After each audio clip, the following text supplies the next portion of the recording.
মাঠ ভরা ধান তার জল ভরা দিঘি, চাঁদের কিরণ লেগে করে ঝিকিমিকি, আম গাছ জাম গাছ বাইঝাড় যেন মিলেমিশে আছে ওরা আত্মীয় হেন। সুপ্রিয় দর্শক, আমি সাইদ বিশ্বাস এই মুহূর্তে নিজের এলাকায় নিজের গ্রামে অবস্থান করছি। আমাদের প্রিয় কুষ্টিয়া জেলার মানুষ আমি। কুষ্টিয়া জেলায় আমার বাড়ি, দৌলতপুর থানা প্রাগপুর গ্রামে এই মুহূর্তে আমরা অবস্থান করছি। তো এসেছি একটু নিজের ক্ষেতে, অর্থাৎ এই যে আমাদের গম, গম কি সুন্দরভাবে পেকে গেছে এবং কিছুদিনের মধ্যেই গমটা কেটে ফেলতে হবে। অসাধারণ দৃশ্য এবং এখানে এসে মনোমুগ্ধকর অবস্থা, খুবই ভালো লাগছে। এবং গ্রামের ছুটি, ঈদের ছুটিতে সবাই গ্রামে এসেছে, অনেকের সাথেই দীর্ঘদিন পরে দেখা হচ্ছে, বেশ খুবই ভালো লাগছে।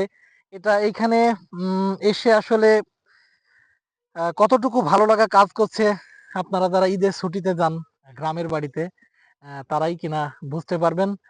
তো দর্শক, আমাদের গ্রামটা আসলে অনেক সুন্দর। আপনারা দেখতেই পাচ্ছেন যে আশেপাশের যে মনোরম পরিবেশটা এবং কত সুন্দর সবুজ সবুজ গাছপালা।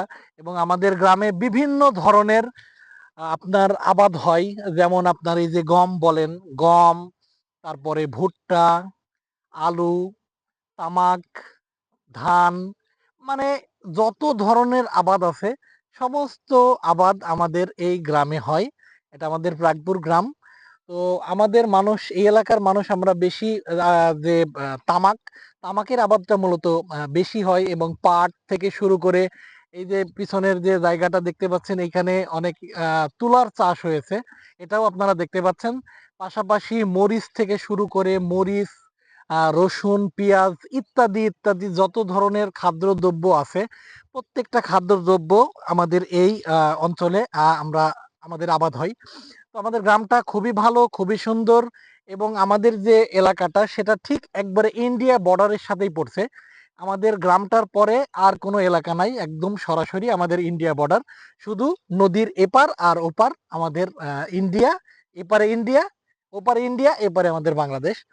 তো যাই হোক দর্শক, আপনাদেরকে এই যে দেখাচ্ছি যতটুকু সম্ভব হচ্ছে, গ্রামের যে ঐতিহ্য, আমাদের ঐতিহ্যবাহী যে জায়গাগুলা, সেগুলা যতটুকু পারি আপনাদেরকে ঘুরে ঘুরে অবশ্যই দেখাবো। এবং আবারও পরবর্তীতে আপনাদের নতুন কোনো জায়গা এবং নতুন কোনো ভিডিওতে আমি আপনাদেরকে আবারও দেখাবো, আবারও ফিরে আসবো আপনাদের মাঝে। সেই পর্যন্ত সবাই ভালো থাকবেন, সুস্থ থাকবেন। আমি সাইদ বিশ্বাস এখনকার মতো বিদায় নিচ্ছি। আবারও দেখা হয়ে যাবে নতুন কোনো জায়গা, নতুন কোনো ভিডিওতে।